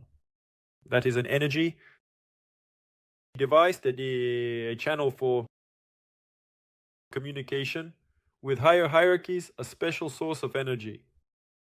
And so it was the duty of the initiates to reveal to humanity the useful secrets of nature, the hidden properties of plants, thus providing herbalism, the art of healing the sick, and fostering brotherly love and mutual assistance among humanity.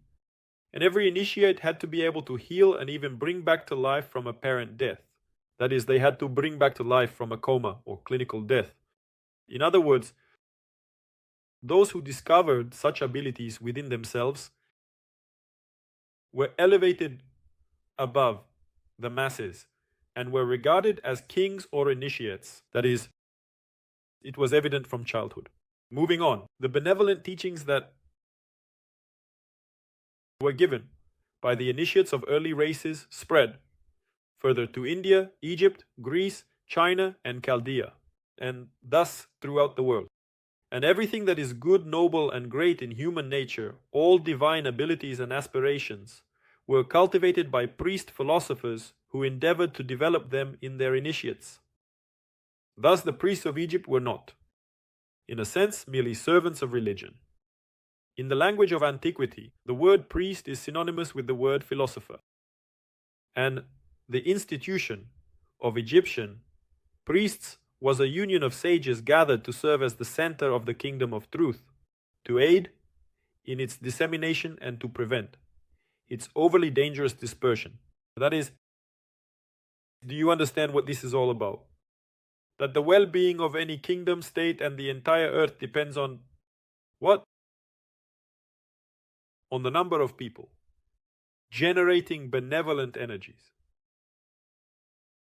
on the number of true teachers who possess true knowledge, who awaken people's consciousness, guide them, this consciousness towards the divine.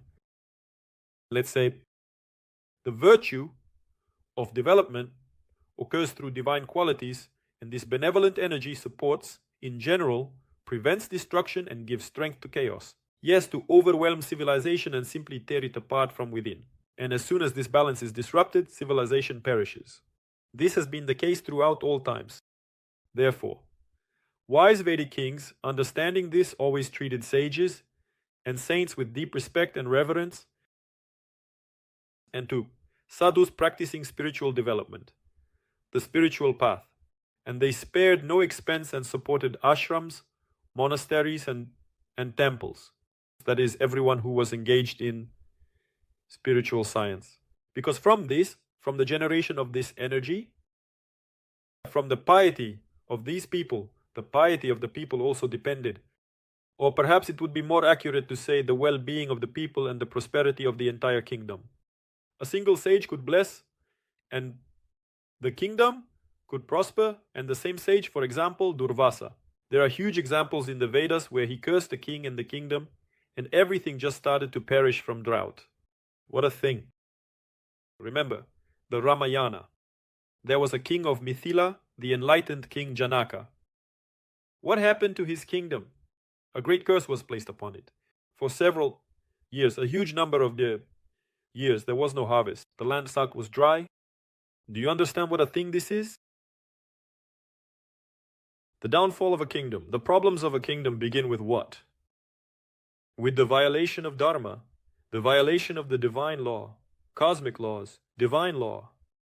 When people stop living conscientiously, the kings begin to sin, then their courtiers follow them, and then the entire nation. This is where the downfall begins. The revival, strengthening of the nation, the flourishing of the kingdom, the state begins with what? With the development of divine virtues and divine qualities. Kindness, truthfulness, living conscientiously, and so on. Do you understand what the thing is? The reverse process. We must soberly look at where we are being led, what the agenda is.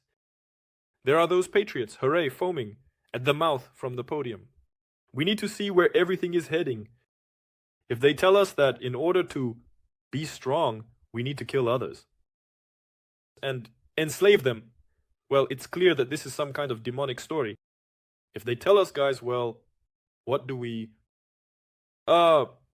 complain about the Americans? Why should we complain about someone else? Let's develop the consciousness of our own people. Let's change the content, the agenda. Create new cities, new settlements, a new education system.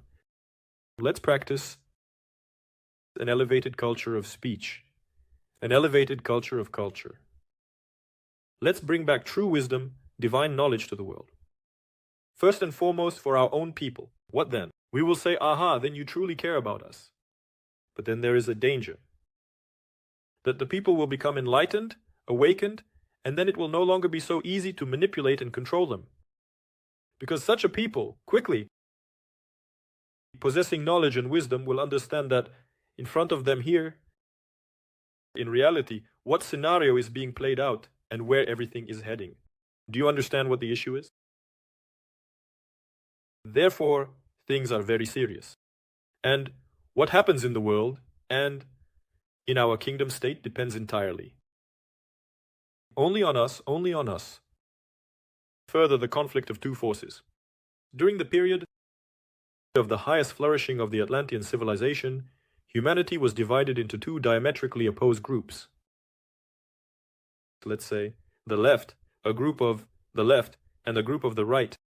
Some worship the invisible spirit of nature, the ray of which a person feels within themselves, while others offered fanatical worship to the spirits of the earth, the dark cosmic ones.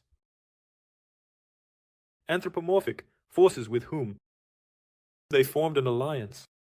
And since then, the systematic persecution of the servants of the right began.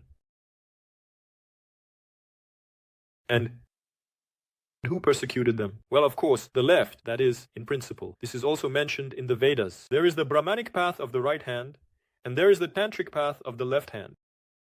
And the latter, the left, initiated the birth. Let's say evolution, sacred to the ultimate result, led the world to all esoteric and exoteric.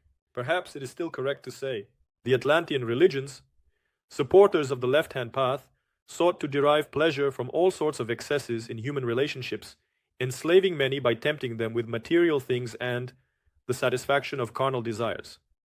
And so, indulging their desires, they used people and material things for selfish purposes. disregarding the principle of free will and the opinions of others. They did not consider the consequences or the harm they caused to the people around them, and a large part of the Atlanteans in the lowlands.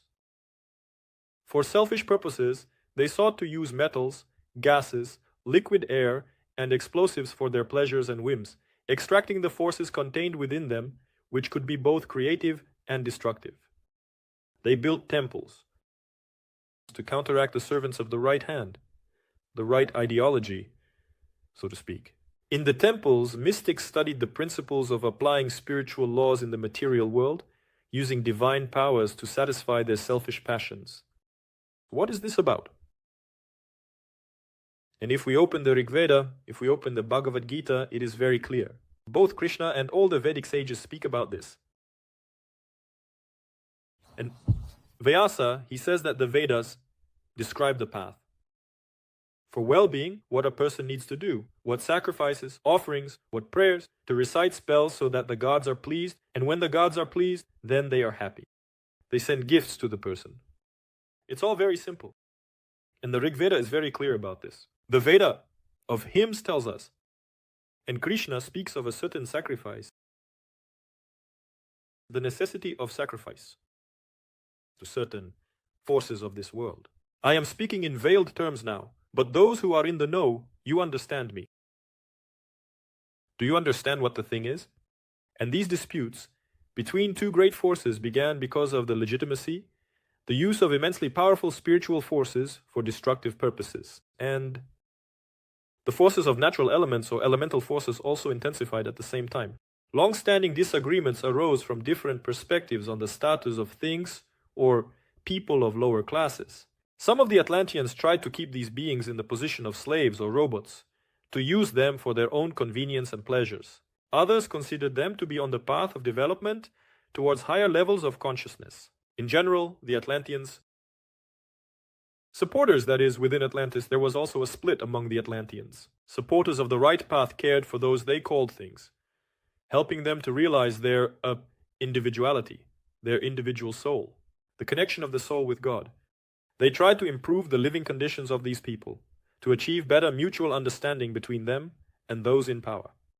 They believed that changes and reforms were necessary, so that every person would have the right to choose and freedom, and these disagreements led to a civil war. And during the war, the Atlanteans used paralyzing radiation, employed military flying machines resembling birds, which hurled egg-shaped projectiles at enemy troops. The power of the projectile could, in an open field, destroy, for you to understand, 1,000,000 warriors. Well, here, essentially a nuclear bomb, an egg-shaped nuclear bomb, very similar. And at the same time, the rulers monitored the battles using mystical or magical mirrors. That is sort of like this a hologram to the eye.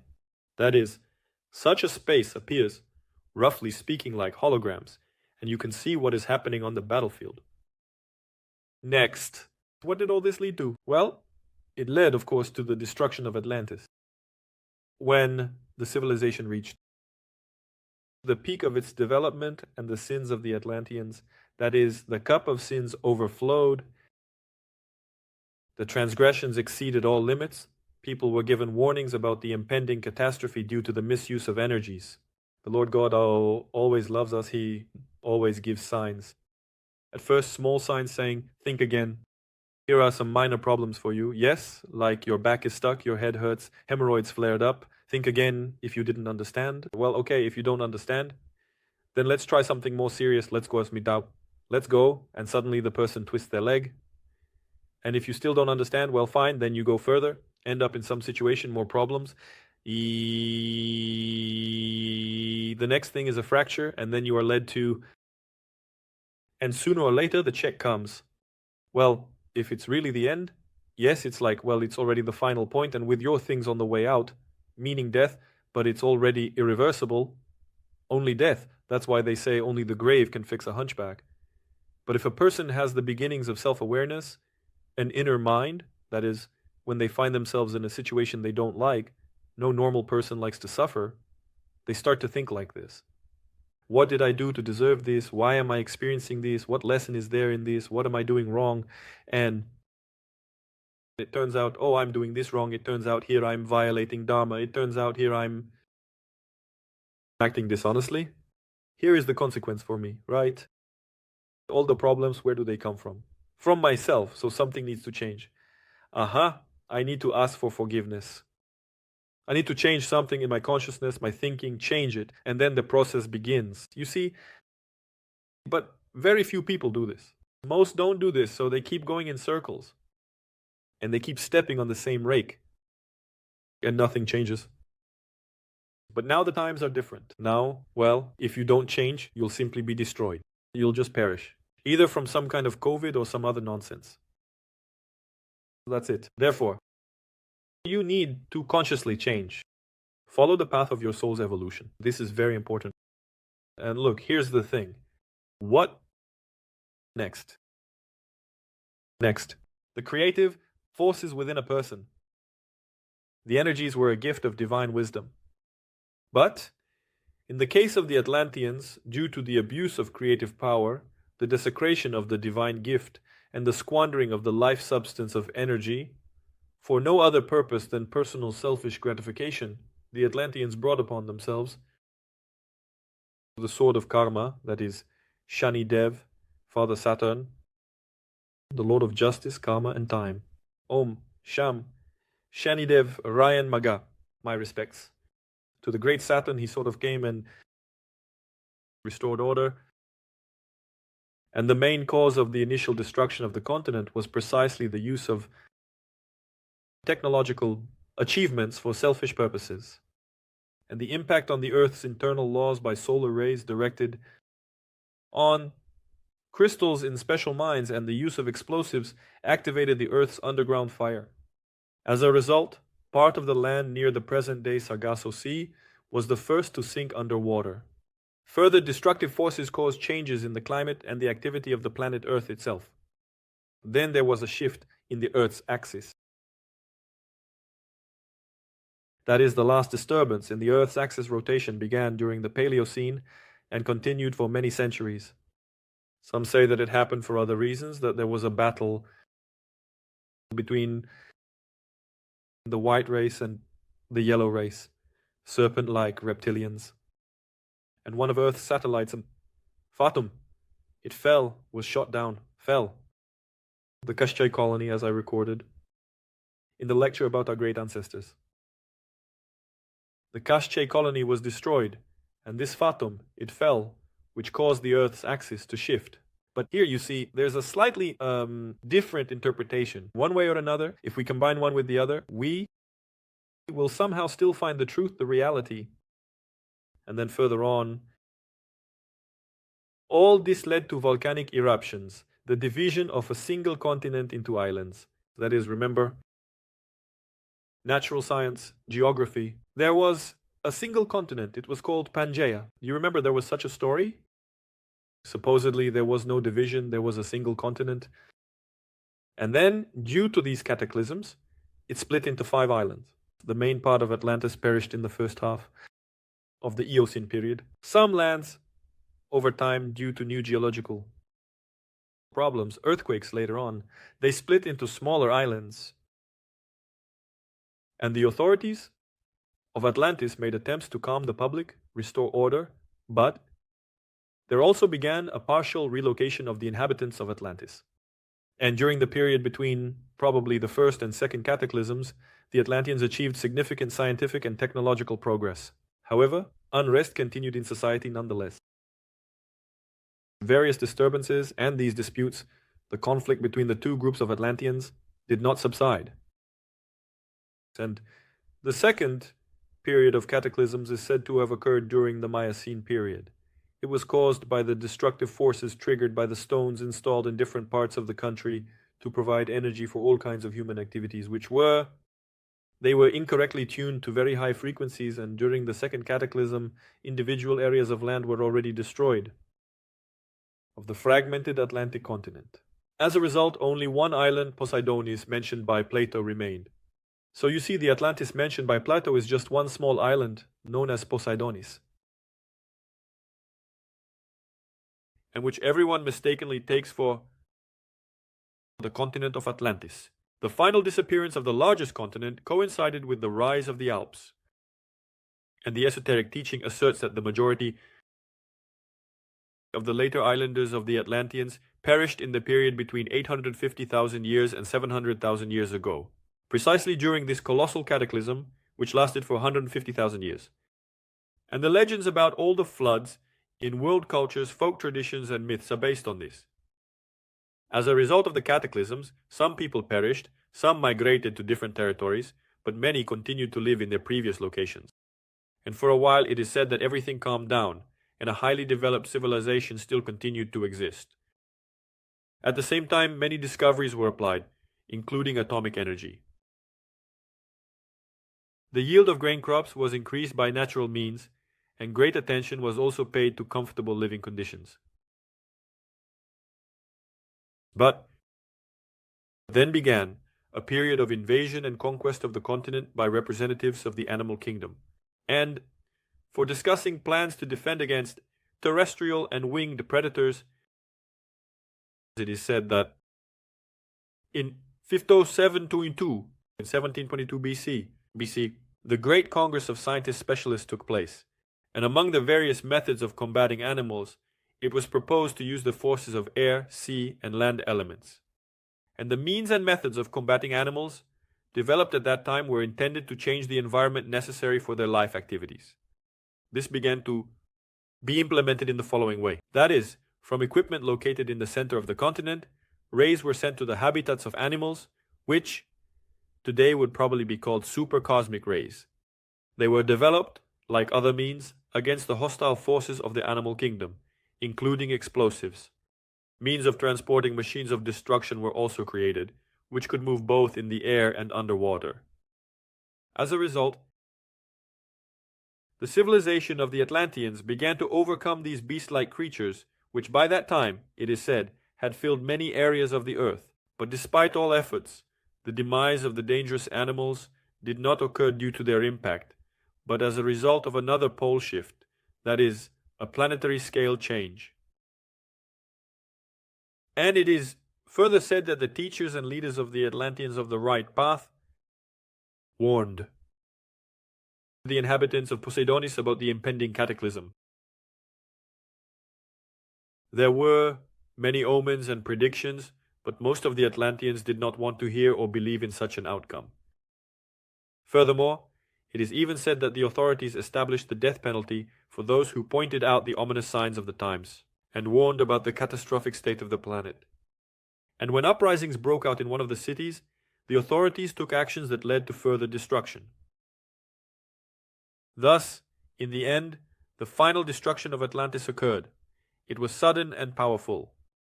The last island, Poseidonis, sank beneath the water with a terrible roar, as described in the Akashic records.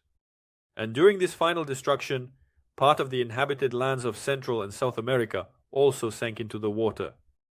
The coastlines of the Caribbean basin took on their modern appearance, and this cataclysm erased the last trace of Atlantis, except for Ceylon and a small part of what is now part of Africa. So, my dear ones, this is the chronology. It further talks about the relocation of a certain group of Atlanteans who managed to survive. It further states that there were Atlanteans in Egypt. They also moved there long ago, supposedly before the death of Poseidonis. There you go. And there is also such a trace in Egypt. It is said that the upper echelons of the ruling class and the leaders of the rebellious masses in Egypt soon realized that the newcomers, with their far-reaching, superior scientific knowledge and radically different social and religious views, posed a new threat to them. Therefore, the Egyptians also became aware that many of them, in terms of development level, surpassed, that is, the Atlanteans surpassed them. And in Egypt, because of this, well, on this topic, very large disturbances and uprisings broke out. And many Egyptians, including those who rebelled against the pharaoh, tried to use the knowledge of the Atlanteans invoking destructive forces. There, it's like a whole plot unfolds. This is the trace of Atlantis in Egypt. If again you're interested in getting initiated into this topic, because it's a separate page of history, it's a separate plot, yes, what the Atlanteans did in Egypt, what the consequences were, how was the transfer of knowledge initiated, what is it all about, and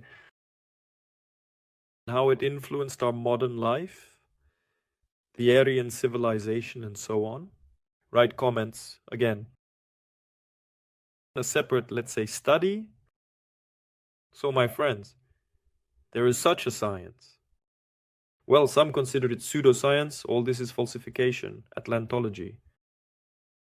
And in the Soviet Union, by the way, there was Soviet Atlantology.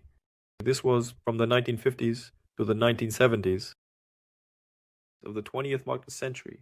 The author of this, let's say, direction was Zhirov, a proponent of the hypothesis that Atlantis did indeed exist. There you go. In the year, if my memory serves me right, in the 1960s, I believe, even the first brief version of Atlantis was published under his authorship. So Zhirov can be found now. It's a book that claims to provide a comprehensive examination of the Atlantis problem. He attracted a lot of research into this book, a large amount of material on geology, geography, geophysics, oceanology. That is, the book is richly illustrated with maps, diagrams, graphs. Yes, indeed. And thus, claiming to create a new science, Zhirov examined, let's say, just for Europe and the Mediterranean, 9 maritime and 16 continental localizations of Atlantis, personally favoring the Azores option, which I mentioned at the beginning of the lecture. And interestingly, in a review of the first brief version of Zhirov's book, a Mayanist historian, Konorozov, immediately labeled Atlantology as a pseudoscientific discipline.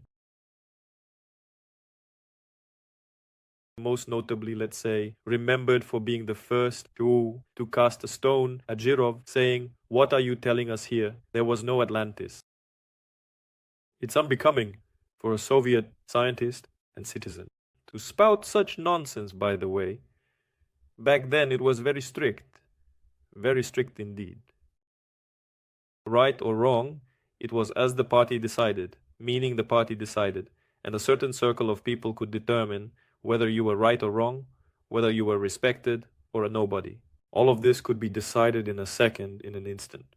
In a single moment, Stalin could call and you could be rehabilitated and rise up the social ladder. Or in a single moment, due to a denunciation to the NKVD, to the KGB, or a call again from Stalin himself, you could immediately find yourself at the very bottom, or even lose your freedom and be sent to some camps. That is to say, it was a harsh time. Therefore, all of this has its place. Soviet, Atlantology, and thus Russian as well. Furthermore, also in occultism. This is a very popular topic, the topic of Atlantis, especially concerning the scientific achievements of the Atlanteans, their knowledge. And even if you delve into history, the appropriation of the myth of Atlantis was actually done by the founder of the Theosophical Society, Helena Petrovna Blavatsky, based on the writings of Donnelly and Jacoliot. That is, if my memory serves me right, in 1888. Blavatsky's exposition of the myth of Atlantis was included in the second volume of her Secret Doctrine. And one of Blavatsky's contemporaries characterized this work as an indigestible collection, mixing Buddhism, reincarnation, and moralizing. Nevertheless, Blavatsky's teachings about Atlantis quickly spread around the world. And in Germany, it was adopted not by just anyone, but by Rudolf Steiner. Rudolf Steiner. In essence, he was an Austrian doctor of philosophy, a lecturer, social reformer, esotericist, clairvoyant and mystic of the 20th century. Rudolf Steiner, not an insignificant person. And then the English followers, who were undoubtedly also with Blavatsky, began to create their own Atlantological work. Well, or Atlantological works specifically already. In 1896, Scott Elliott's History of Atlantis was published. And for the theosophical Atlantologists, a characteristic feature is, an Oriental turn. That is a prehistoric Atlantis that bore the features of Eastern civilization. The sources that were referenced by Blavatsky were allegedly preserved in India, in Tibet. And, according to the same Fukria, Blavatsky, like a good fairy, rediscovered Atlantis by combining Eastern esotericism, Danelli's view on ancient America, and the Platonic myth, that is, a certain compilation occurred. And, of course, Blavatsky's mythology is grand, starting from the first catastrophe 800,000 years ago. It is further proclaimed that originally Atlantis served as a place between the Old and New World, also connecting Hyperborea and Lemuria. Well, by the way, I mentioned above that such information is in the Akashic records. Further, Blavatsky's cosmogony and the teaching about the succession of 5 root races, which we also discussed, was reproduced by Scott Elliott. It was he who began to call the capital of Atlantis the city of 100 golden gates. There you go. And so on, meaning this is also a separate topic. Blavatsky's view on the subject of Atlantis. If you're interested, Alexei Tolstoy also made an appearance. Yes. So, specifically, if we take him, the teaching about the succession of races, the name of the city, the struggle between black and white, the occult ability of the Atlanteans to extract life force from plant seeds, it greatly influenced Alexei Tolstoy's authorial myth, which was used in such a work, in the work Elita. This is a science fiction novel by Alexei Nikolaevich Tolstoy, The Journey of Earthlings to Mars. If you haven't read Elita, I recommend reading it. This text was written by him, exclusively in emigration. Here is the first edition. It was published in Petrograd, if my memory serves me right, in 1923. And then it was repeatedly reprinted. So you can read Tolstoy's Elita. There are also notes of Atlantis present there. And as you know, in the modern cultural space, there are many films, including documentaries on YouTube, about Atlantis. There's a cartoon, by the way, a great one, my favorite, about Atlantis. Like this one, when I don't know how old I was, probably around 10 years old, or maybe 13 or 14, God knows, I don't remember. But the point is that it was released back then, I think. It's a Disney production about Atlantis, the cartoon, and it really touched my heart because all of this has always fascinated me. These ancient civilizations, this underground world, it shows that they found Atlantis at the bottom of the sea, that it continues to exist, Atlantis, that the Atlanteans are still alive. For those who haven't watched it, watch it. And now the conclusion of our big lecture, my dear friends, listeners, those who are enlightened by the seal of interest, curiosity of the mind and intellect. I want to conclude this message with a quote from Jules. Indeed, he has such a wonderful book. 20,000 Leagues Under the Sea, Part 2, Chapter 10, The Vanished Continent. So, I present to your attention a quote from this work, as if a lightning bolt pierced the thought. Atlantis, ancient Meropida, Theopompus, Plato's Atlantis, a continent whose existence was disputed by Origen, Porphyry, Iamblichus, Calpurnia, D'Anville, Maltebrun, Humboldt, attributing the story of its disappearance to the realm of legends, but its existence was acknowledged by Posidonius, Pliny, Ammianus Marcellinus, Tertullian, Engel, Scherer, Tournefort, Buffon, de Avezac. Atlantis lay before my eyes with all the evidence of the catastrophes that befell it. So here it is, this vanished continent about which it was only known that it was located beyond Europe, beyond Asia, beyond Libya, according to Tus, on the side of the Pillars of Hercules, and that a powerful tribe of Atlanteans lived there, with whom the ancient Greeks fought their first wars. With this beautiful quote, in my opinion, I conclude this message. I sincerely thank you for your attention. I wish you love, happiness, and kindness. Joy and well-being to you, your relatives, loved ones, your families, your children. Please stay healthy. Use knowledge for good, develop, improve, and may there always be love, joy, and celebration on your paths. If the lecture was helpful, you can send donations to support the project. Links are in the description. There is also even more benefit in our Telegram channel, wisdom, advice, practices, yoga, I think very interesting posts, Vedic wisdom, and much more useful content for you. So join us, we already have more than 7,000 people. We welcome everyone. I embrace you and remind you that the topic of the next lecture depends on you. Write in the comments what is relevant to you, and we will plan the next episodes based on your suggestions. That's all for now. I was with you, Blagomir, and see you soon.